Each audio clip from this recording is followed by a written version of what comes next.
And that's why they're telling you to do one simple thing: move over. Every state now has a move over law on the books to make sure both police and tow truck drivers stay safe. And a group of tow truck drivers trying to make sure you know about it made a stop right here in Michiana today. It's all part of their nationwide tour. News Center 16's Joshua Short met with them today. And Josh, this law could save lives. Mo, that's right. These tow truck drivers and emergency personnel know the danger is all too real on the roads, and they often fear for their safety. I recently went for a ride-along with an Indiana State Trooper to see the risks that emergency crews face on a daily basis.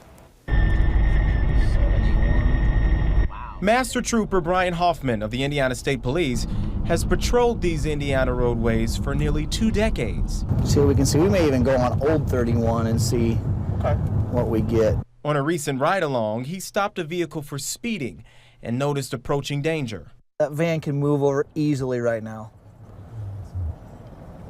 Tell you what I'm gonna do. I'm gonna go give this lady her stuff back, and we're gonna go stop this van. The driver of that van just broke the law by failing to yield or move over for a parked emergency vehicle. All drivers are required to change lanes and slow down when approaching police vehicles, ambulances, fire trucks, and tow trucks stopped on the side of the road. In a tower's life, every day we go out could be a catastrophe. You never know. We see vehicles coming at us all the time that have no respect. We just, we're looking for that respect. That respect can be the difference between life and death. It's the reason for a somber procession remembering the lives lost on U.S. highways. The Spirit Ride's mission is to raise public awareness of the slow down, move over law that exists in every state of the union. I know exactly what happens when people don't give the courtesy to move over and obey the law, because people get injured, people get killed, and it affects everybody. One night in 2001, during a heavy snowstorm, Trooper Hoffman responded to a crash on an Indiana toll road.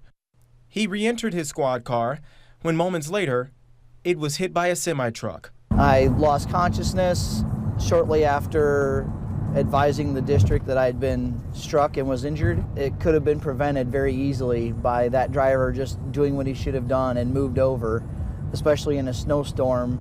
The National Highway Safety Administration says more than 70% of drivers aren't aware of this law. Well, the reason why I stopped you is because I was on that traffic stop back there with that other vehicle, and you didn't move over to the left lane when you came by us. Others ignore it. So you knew it was a law? Yeah. As the ride-along came to an end, we went back to the station where there stands a monument of names that will never be forgotten. Some of the names that are on this stone are of fallen troopers that have been victim to the lack of following the law and giving the courtesy and moving over, and consequently many of the troopers on here have lost their lives. Our hope is that we can bring awareness to continue the campaign of Move Over and hopefully save lives of police officers, firefighters, ambulance workers, tow truck drivers, anybody that's broke down the side of the road, and hopefully not have to put another name on this stone ever again. A lot of people I spoke with today say they now feel better informed and have a better understanding of those who risk their lives every day. It's also important to mention that more laws that are being enacted in different states, including the move over laws in all states, have the same basic idea, but with a few differences. Let's break it down. In Indiana, the law requires that drivers move out of the lane closest to a stopped emergency vehicle or tow truck. That's if you're heading in the same direction. If you're not able to move over, you can slow down to under 10 miles per hour. In Michigan, you're also required to leave the closest lane empty. That's if you're headed in the same direction. But where it differs from Indiana is if you can't move over, you can slow down to a speed that's safe for weather and road conditions. And after South Bend, the riders headed to Michigan City, where they expected to arrive around noon Central Time. They'll take a little bit of a break before making about a 40-mile trek to Griffith. They're planning to get there at about 2 p.m. on Thursday. And on Friday, they'll set foot in the Windy City, my hometown, around 10 a.m.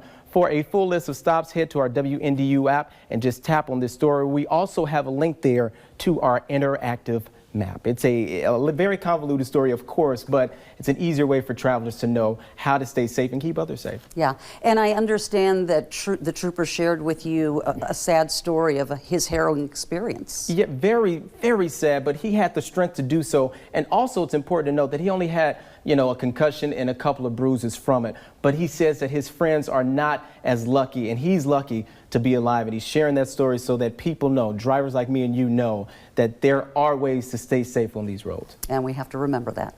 All right, Josh, thanks.